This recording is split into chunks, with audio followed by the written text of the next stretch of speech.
Bien, ahora vayamos a la parte de la creatividad. Desde afuera, pues creo que asociamos la creatividad para ingenieros, para diseñadores, ¿no? O artistas. ¿Hay creatividad en la medicina y en el quirófano? ¿Y cómo nace y para qué sirve en la práctica? Específicamente en lugares en los que no hay recursos. Claro. Lo primero de todo, en la medicina hay muchísima creatividad.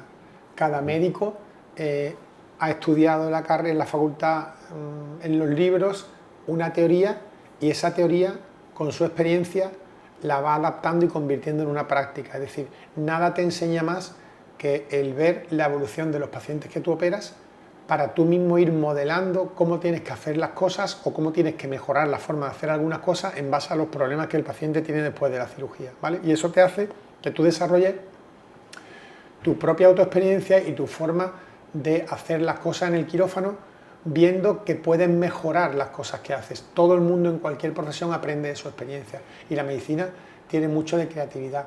¿Por qué? Pues porque hay veces que tú te encuentras con problemas, sobre todo en la cirugía de urgencias, o cuando la evolución postoperatoria de un paciente que no va bien se aparta de la normalidad y el paciente empieza con problemas, ahí no hay reglas escritas.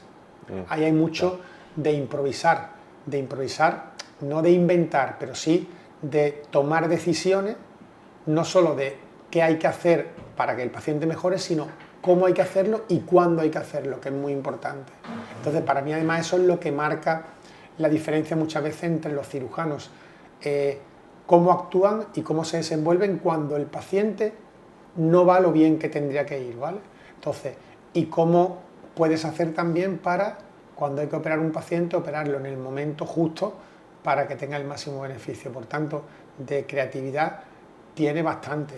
Los médicos que no son de especialidades quirúrgicas, su creatividad deriva de la investigación. Es decir, tú ves problemas que tiene el paciente y se te ocurren, pues, por ejemplo, en la oncología médica, en vez de tratar un cáncer cuando ya es un tumor sólido, si ese tumor podemos prevenir que aparezca en base a saber cuál es su origen e inventamos un fármaco que bloquee el problema genético que hay en el origen de ese tumor, eso es creatividad, eso es mucha creatividad. La investigación en medicina tiene mucha creatividad, y en la cirugía ya ni te cuento. Nosotros cada vez en la cirugía se ha ido desarrollando una tecnología brutal que ha hecho que nosotros hayamos pasado de operar con incisiones de aquí a aquí a los pacientes, que tienen que estar los pacientes 8, 10, 12 días ingresados, pues con dolor, porque las heridas, las rajas duelen, a hacerlo por 4 incisiones así de pequeñas.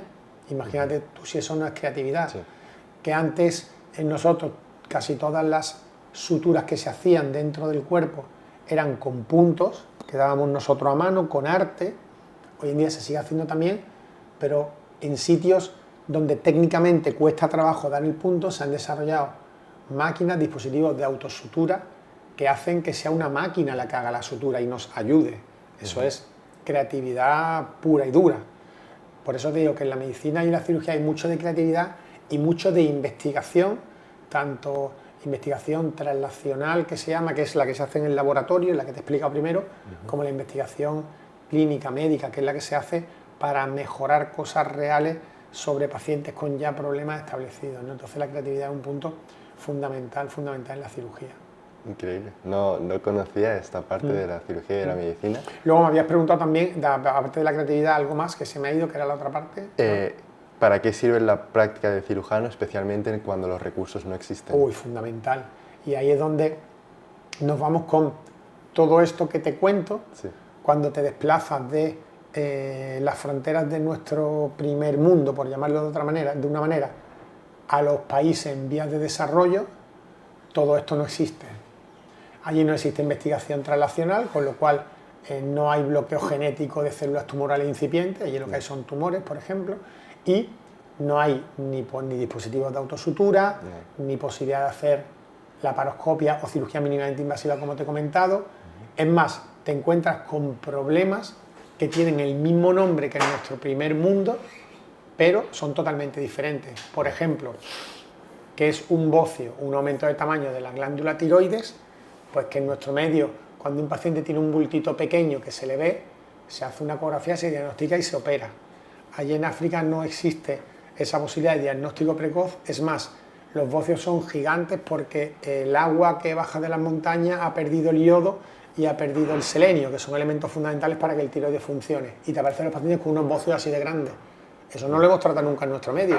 Y tiene el mismo nombre, bocio. Igual que tiene el mismo nombre la patología herniaria, una hernia inguinal, que es un padecimiento muy frecuente aquí en niños recién nacidos o en adultos jóvenes, que les sale un bultito en la ingle, vienen al cirujano y nosotros lo operamos hoy en día con 3 incisiones así, allí no tienen nadie que lo opere. Va pasando el año y la hernia que es así se va haciendo así. Y al final te aparece un varón con una hernia que llega a la rodilla. Eso yo no lo había tratado nunca aquí en nuestro medio, porque no existe, ¿vale? Entonces, si eso no existe en nuestro medio y tú allí te tienes que enfrentar a ese problema, imagínate, y encima lo haces con una tecnología más limitada, es absolutamente esencial la creatividad, llámalo de esa manera, o la capacidad de improvisar y tú defenderte en base a tus conocimientos de anatomía, porque al final la tráquea sigue estando aquí, sí, los nervios responsables de la voz siguen estando en el cuello, pero el enemigo es mucho más grande y tú tienes que aprender a manejarte contra los mismos enemigos, diríamos, pero en circunstancias distintas. Entonces, una adaptación del arte y también, hay que decirlo, un asumir un riesgo de tener mayores complicaciones y en un ambiente en el que tienes menos posibilidad de tratarlas. Así que tú imagínate la pertinencia de la reflexión que tú has hecho es enorme en este sentido.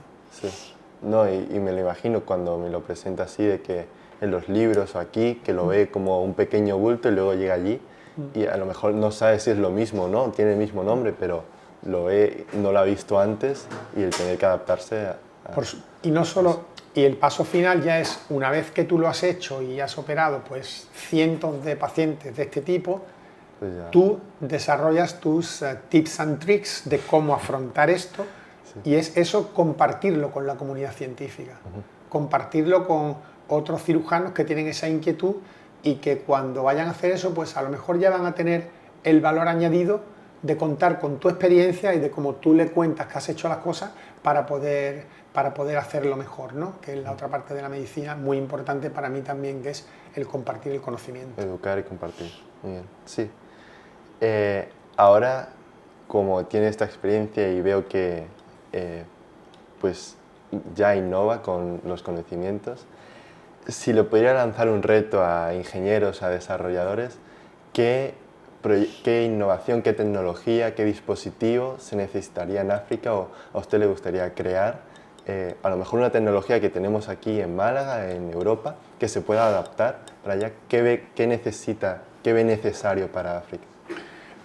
Básicamente no hay que crear nada nuevo, lo que habría es que hacer, y tampoco sería la única necesidad, poder exportar y dotar de tecnología con la tecnología que tenemos aquí nosotros los hospitales africanos, porque eso nos solucionaría el gap de la falta de médicos y de la falta de especialistas que hay allí, que es el problema fundamental. Vale. El gap fundamental y el punto crítico es el aspecto formativo, y no solo de la formación pregrado, sino de la formación posgrado también. Es decir, hay pocos médicos en muchos sitios porque no hay sitios donde se puedan formar esos médicos, porque no hay escuelas de medicina, no hay facultades de medicina, y luego en los sitios donde hay facultades de medicina, las posibilidades que tienen de formarse como especialistas los médicos egresados también son muy limitadas.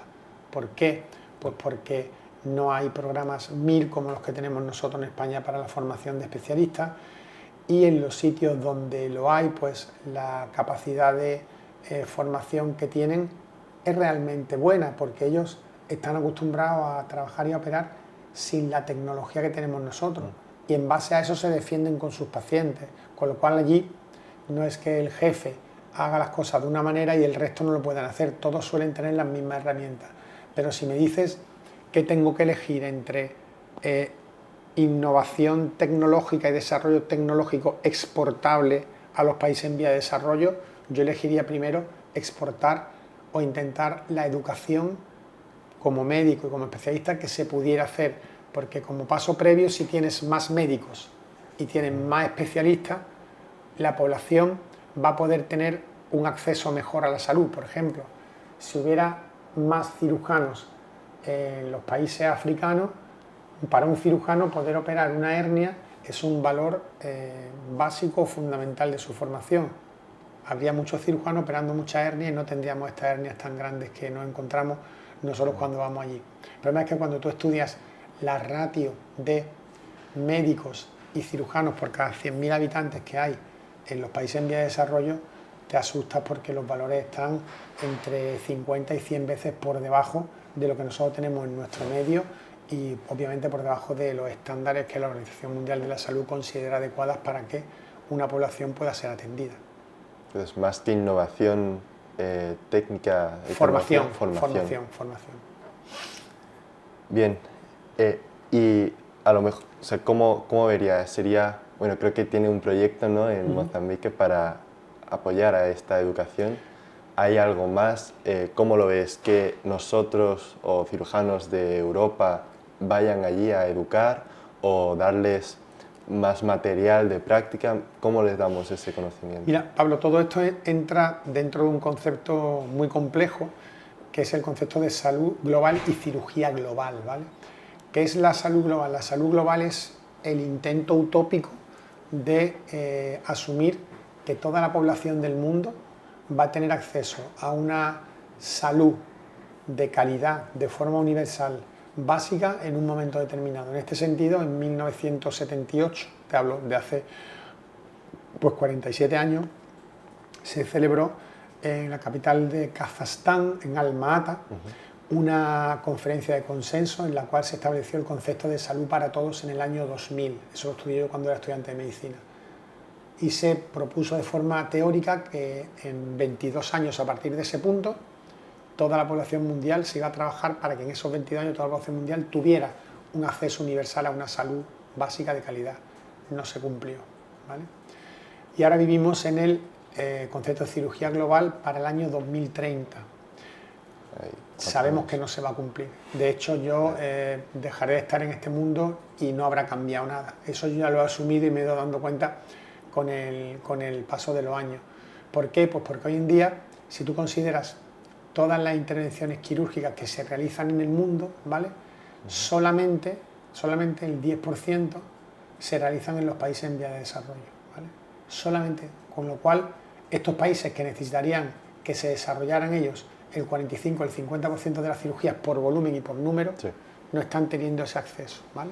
Por tanto, lo que tendría que cambiar sería una cosa que respondería más a geopolítica y a política global de salud que a cosas que dependan estrictamente de la planificación sanitaria, ¿vale? Entonces, en este sentido, hay tres cosas que son absolutamente esenciales para el desarrollo de la salud y de la cirugía en el tercer mundo. A mí me gusta más llamar países en vías de desarrollo, por eso he obviado decir tercer mundo porque no me gusta. Y esos conceptos son, primero, inversión en formación, segundo, inversión en tecnología, tercero, inversión en infraestructura. Cuando hablo de infraestructura, te hablo de espacios físicos en los que se puedan atender pacientes, en este caso operar, relacionado con el proyecto de Mozambique, que con la ayuda de la Fundación Unicaja nosotros tenemos en desarrollo.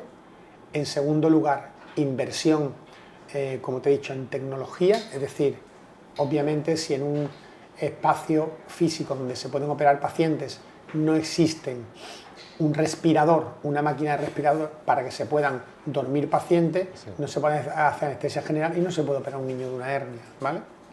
Tecnología y la formación. Si no hay un cirujano que sepa operar, no sirve de nada que haya un respirador y no sirve de nada que haya un hospital. Por tanto, estos son los tres pilares del desarrollo en estos sitios que son necesarios y que para que todo esto se lleve a cabo está muy bien que fundaciones como la nuestra siga trabajando, siga esforzándose y siga intentando este gap, que es enorme, acortarlo por lo menos un poquito, porque igual que estamos nosotros, hay muchas otras fundaciones y organizaciones Sí. que vamos entre todas intentando hacer esto más corto, pero por mucho que queramos, el tirón grande depende de la geopolítica, de la política global, y ahora mismo las inversiones que las grandes potencias mundiales, Rusia, China, por ejemplo, que son los que más dinero están metiendo en el continente africano, lo están haciendo para tener un feedback de reversión en su beneficio, mucho más que para apostar por la salud, que para ellos es una cosa que allí no tiene ninguna importancia, porque lo que ellos persiguen es el coltán, la agricultura, la arena de las playas, todo lo que hay en el tercer mundo, en los países en vía de desarrollo, seguir expoliándolo como se hizo en la época colonialista de los siglos XIX y principios del XX. ¿Va para atrás? Entonces se para el hueco. Esto, ahora mismo existe una regresión en todo eso, es decir, en vez de estar apostándose porque estos países tengan más trabajo, tengan más empresas, tengan más innovación y la sociedad se esté desarrollando más, eso no les está importando. Lo que les está importando es enriquecer a un 5 o un 10% de élite que hay allí para poder entrar en el país y seguir expoliando. Y en este sentido, algo que con la independencia de los países africanos y la autonomía de sus líderes políticos se podía haber estado avanzando durante el siglo XX, se está volviendo para detrás y se está desandando un camino que antes se estaba andando. Entiendo. Gracias por compartir y educarnos en estos pilares para el desarrollo. Pues gracias por su labor y a la Fundación por intentar acortar este espacio.